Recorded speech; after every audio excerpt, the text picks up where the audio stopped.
नमस्कार साथियों, आप सभी का स्वागत है जीके सलान में। दोस्तों 10वीं बोर्ड परीक्षा 2025 के लिए विज्ञान के जो इम्पोर्टेंट पेपर के प्रश्न हैं वो इस वीडियो में आपको बताने वाला हूं। तो साथियों आपका पेपर कुछ इस प्रकार का ही रहने वाला है। तो यहाँ पे हम सॉल्यूशन के साथ सभी प्रश्नों को देखने वाले हैं।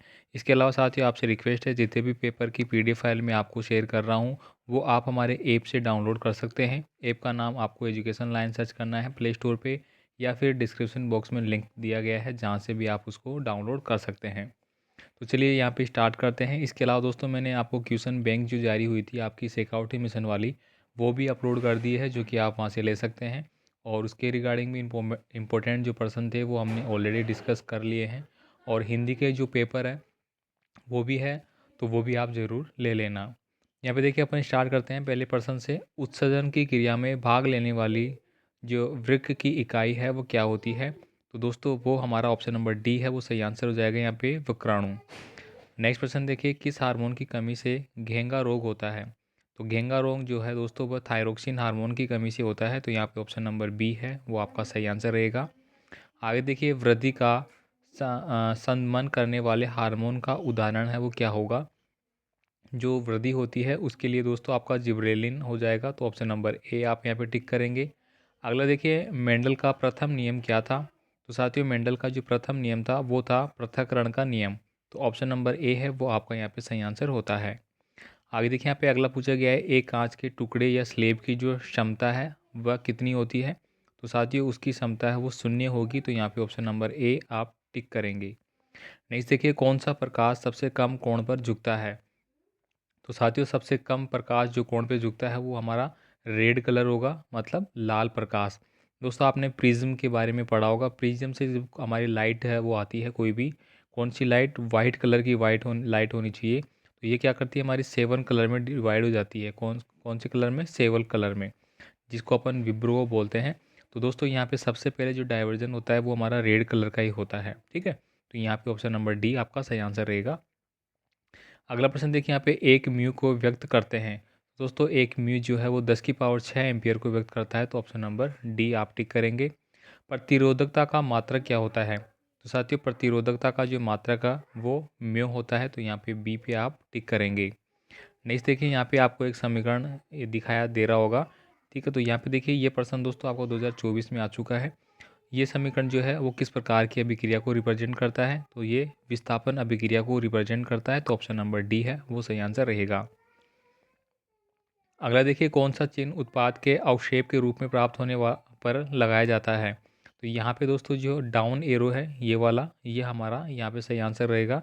ये क्या होता है, कोई भी जो उत्पाद होता है उसके अवक्षेपण के रूप को प्रदर्शित करता है।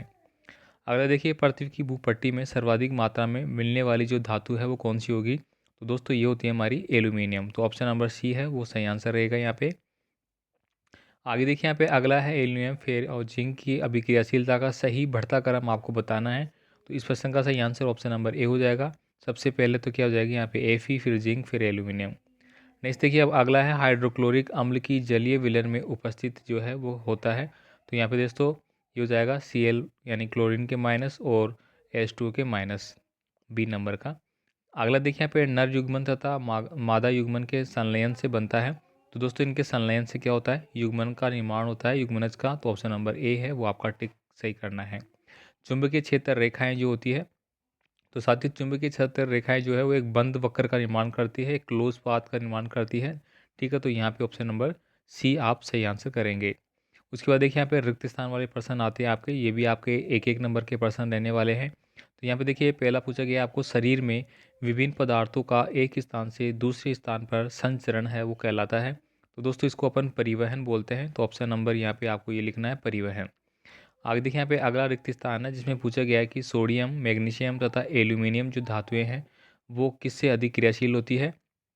तो ये हमारी कार्बन से अधिक क्रियाशील होती है, तो यहाँ पे खालिस्तान में हमें कार्बन लिखना है।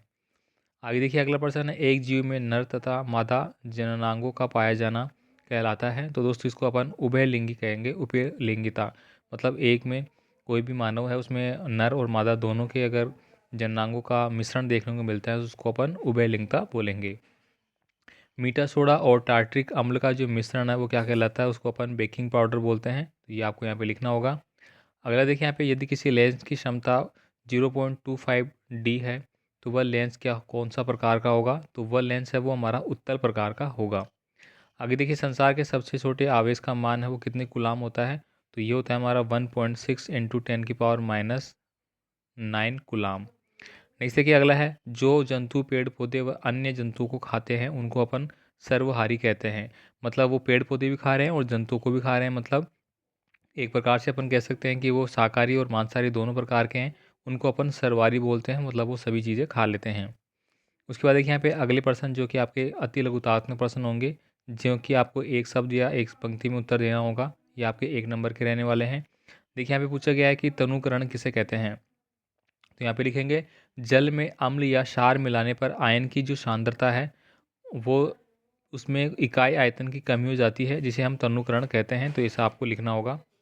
अगला देखिए कॉपर के एक अयस्क का नाम आपको लिखना होगा। तो दोस्तों कॉपर का एक अयस्क आपको यहाँ पे मिल जाता है सी CU4S, यानी कि क्यूप्रस सल्फाइड। नीचे देखिए किसी चक्रीय असंतृप्त कार्बन यौगिक का नाम आपको यहाँ पे लिखना होगा। तो देखिए यहाँ पे ये आंसर आपको मिल जाता है बेंजीन का C6H6 का। इसका डायग्राम है वो आपको कुछ इस प्रकार से बनाना होगा, और इसकी PDF फाइल साथियों आपको हमारे ऐप पे दी गई है, जहाँ से आप डाउनलोड कर सकते हैं, वहाँ पे आप पढ़ सकते हैं। और साथ ही साथ आपको जो 10th में बोर्ड परीक्षाओं के जो मेरिट छात्र थे उनकी कॉपी आपको वहाँ पे मिल जाती है। पिछले बोर्ड परीक्षाओं के पेपर की कॉपी आपको वहाँ पे मिल जाती है, तो वो आप ज़रूर देख लेना, आपके लिए बहुत हेल्पफुल रहेंगी, वो आप ज़रूर एक बार देख लेना। आगे देखिए यहाँ पे अगला है सहसंयोजक यौगिक विद्युत के दुर्बल चालक क्यों होते हैं। तो दोस्तों इसका आंसर यहाँ पे सहसंयोजक यौगिक में आयन तथा मुक्त इलेक्ट्रॉन नहीं होते हैं, जो विद्युत चालन के लिए आवश्यक है, अतः सहसंयोजक यौगिक विद्युत के दुर्लभ चालक होते हैं। आगे देखिए प्रतिवर्ती चाप कहाँ बनते हैं। तो दोस्तों प्रतिवर्ती जो चाप है वो मेरुरुज में बनते हैं, तो ये आपको यहाँ पे लिखना होगा। गुणसूत्र कहाँ पाए जाते हैं, तो दोस्तों गुणसूत्र है वो कोशिका स्थित केंद्रक में पाए जाते हैं। मान लीजिए कि हमारी कोशिका है, इसका जो केंद्रक होगा उसमें हमारे गुणसूत्र पाए जाते हैं। नेक्स्ट देखिए दूर स्थित किसी वस्तु का उत्तल लेंस द्वारा किस प्रकार का प्रतिबिंब बनता है। तो दोस्तों अगर दूर स्थित कोई वस्तु है और उत्तल लेंस है उसमें, तो उसका जो प्रतिबिंब है वो वास्तविक उल्टा और छोटा बनेगा, ये आपको याद रखना है भाई। आगे देखिए एक अवतल दर्पण के ध्रुव तथा फोकस बिंदु के बीच रखी वस्तु का प्रतिबिंब कहाँ बनेगा। तो इसका आंसर भी यहाँ पर लिखा मिल जाता है कि प्रतिबिंब दर्पण के पीछे बनेगा, यह सीधा वस्तु से बड़ा तथा आभासी होगा। तो ये दोस्तों फोकस दूरी वाले जो प्रश्न आपके अवतल दर्पण हो गया, उत्तल दर्पण हो गया, इनका प्रश्न जरूर आता है आपका। आगे देखिए दक्षिण दिशा की ओर संकेत करने वाले चुंबकीय सिरे को क्या कहते हैं। दोस्तों इसको अपन दक्षिण ध्रुव बोलेंगे। कल की वीडियो में मैंने बताया था कि जो हमारी चुंबक है वो हमारे नॉर्थ पोल और साउथ पोल को इंडिकेट करती है, यानी कि कोई भी अगर चुंबक को अपन उसको स्वतंत्र अवस्था में लटकाएंगे तो वो हमेशा नॉर्थ और साउथ पोल है वहीं पे जाके रुकेगी वो, है ना। आगे देखिए प्रकृति में संतुलित स्थायित्व के प्रकार संभव हो पाता है। तो दोस्तों यहाँ पे बोला गया है कि सभी जीवों तथा भौतिक कारकों में परस्पर अन्योन्य क्रियाएं हो पाती है, जो कि संतुलित का प्रकार है। उसके बाद देखिए खंड ब जो आपका है उसमें आपको लगभग 50 शब्दों में आंसर देना है। इनके आंसर भी मैंने स्क्रीनशॉट के साथ अटैच किया है, यहाँ पे आप देख सकते हैं। रासायनिक अभिक्रिया किसे कहते हैं, उदाहरण सहित आपको बताना है। तो वे रासायनिक अभिक्रियाएं जिनमें प्रकाश का अवशोषण होता है, प्रकाश रासायनिक अभिक्रिया कहलाती है। ये अभिक्रियाएं प्रकाश की उपस्थिति में होती है। उदाहरण के लिए आप देखेंगे यहाँ पे प्रकाश संश्लेषण की क्रिया में सूर्य के प्रकाश की उपस्थिति में हरे पौधे जल व CO2 की सहायता से कार्बोहाइड्रेट का निर्माण करते हैं। ये अभिक्रिया भी आप यहाँ पे देख सकते हैं, इस प्रकार से अभिक्रिया का निर्माण होगा। आगे देखिए दी गई अभिक्रिया के बारे में आपको बताना होगा किस प्रकार की अभिक्रिया है। उपरोक्त के उस यौगिक का नाम भी लिखना है, A अपचयन, B अपचयन जो भी है। उपरोक्त के आधार पर अपचयन और अपचयन की परिभाषा आपको देनी है। तो यहाँ पे उपचयन और अपचयन दोनों के बारे में विस्तार से यहाँ पे बताया गया है। पेपर ऐसे कैसे आपको वहाँ पे मिल जाता है, ज़रूर देख लेना भाई। और यहाँ पे देखिए अगला प्रश्न है एथेनॉल और एथेनॉइक अम्ल की संरचनाएं आपको खींचनी है। तो यहाँ पे देखिए पहला आपको एथेनॉल की मिलती है, सेकंड में आपको एथेनॉइक अम्ल की मिल जाती है। ऐसे आपको एग्जाम में लिखना होगा। आगे देखिए कार्बन के अधिकांश यौगिक विद्युत के कुचालक क्यों होते हैं। तो यहाँ पे देखेंगे कार्बन इलेक्ट्रॉन की साझेदारी करके सहसंयोजी यौगिक आबंध बनाता है। चूंकि इलेक्ट्रॉन बंधित अवस्था में होता है, इसलिए कार्बन के अधिकांश यौगिक जो है विद्युत के कुचालक होते हैं। तो ये आपको यहाँ पे इस प्रकार से लिखना होगा। अगला देखिए वायवीय श्वसन को परिभाषित आपको करना है। तो आप देखेंगे कि ऑक्सीजन की उपस्थिति में होने वाले श्वसन को वायवीय श्वसन कहते हैं। वायवीय श्वसन अधिकांश प्राणियों एवं पादपों द्वारा संपन्न किया जाता है।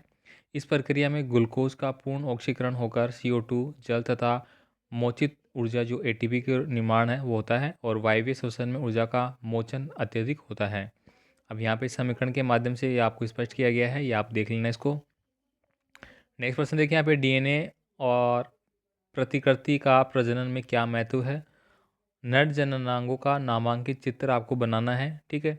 ये प्रश्न ऑलरेडी आए हुए हैं, प्रश्न भी इसमें बहुत सारे। विद्युत टोस्ट्रो तथा विद्युत स्त्रियों के तापन अवयव शुद्ध धातु के न बनाकर किसी मिश्र धातु के क्यों बनाए जाते हैं।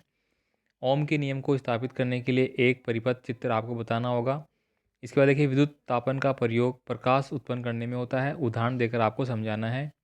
इसके अलावा 14 नंबर का प्रश्न यहाँ पे देखिए चुंबकीय क्षेत्र में किसी धारावाही विद्युत चालक द्वारा लगने वाले बल की दिशा निर्धारित करने वाले नियम पर बतानी है, जिसमें आपको धारा के प्रवाह को दोगुना कर दिया जाए या फिर जब धारा की दिशा विपरीत हो। ये 2 नंबर के प्रश्न है। अम्ल वर्षा क्या है, इसको आपको संक्षिप्त में लिखना होगा। अब खंड 6 आता है जिसमें कि आपके 2 से 3 नंबर के प्रश्न रहेंगे, तो ये आप यहाँ पे देख सकते हैं। ये 17 नंबर का प्रश्न हो गया। यहाँ पे 18 नंबर का जो कि मेंडल से रिलेटेड है। 19 नंबर का प्रश्न जो कि आपके निकटदर्शी दूरदृष्टि दोष से रिलेटेड हो गया, ठीक है। वन विक्षेपण प्रिज्म द्वारा श्वेत प्रकार का विक्षेपण द्वारा चित्र बनाना है, जैसे कि अभी मैंने बताया था, प्रिज्म की बात करी थी। इस प्रकार से आपका एक प्रिज्म होता है, यहाँ से आपका वाइट प्रकाश आ रहा है, ठीक है। अब वाइट प्रकाश है वो आपका कितने कलर में डिवाइड होता है, 7 कलर में, जिसमें सबसे पहले रेड आ जाएगा आपका, ठीक है। और फिर आपका शायद ब्लू आएगा, फिर ग्रीन आएगा, ठीक है, फिर आपका येलो, फिर ऑरेंज, इस प्रकार से चलता है ये। लास्ट में आपका वॉयलेट कलर का होता है, ठीक है। यहाँ पे देखिए आपका जो खंड द है उसमें आपको कुछ इस प्रकार के प्रश्न पूछे जाएंगे। आपको ये पेपर दोस्तों वहाँ पे ऑलरेडी मैंने अपलोड कर दिया है, जहाँ से आप इसको ले सकते हैं, डाउनलोड कर सकते हैं। मनुष्य की आहार नाल का सचित्र वर्णन करना है। रंध्र क्या है, इनके खुलने तथा बंद होने की क्रियाविधि का सचित्र वर्णन करेंगे आप। और विद्युत शक्ति का मात्रक क्या होता है, वाट जो होता है, किलोवाट घंटा कितने जूल ऊर्जा के समान होती है। विद्युत धारा का तापीय प्रभाव क्या होता है, ये बताना आपको। तो दोस्तों ये कक्षा 10वीं के लिए पेपर था जो कि आपके बहुत इंपॉर्टेंट है। तो छोटे प्रश्नों को हमने सोल्यूशन के साथ देखा है, बड़े प्रश्न आप एक बार अपने पासबुक में या फिर आपने डेस्क वर्क परचेज कर ली होगी, वहाँ पे भी आपको मिल जाएगा। मिलते हैं अगले पेपर के साथ। अगले वीडियो में कमेंट जरूर कर देना, वीडियो लाइक करके दोस्तों को जरूर भेज देना।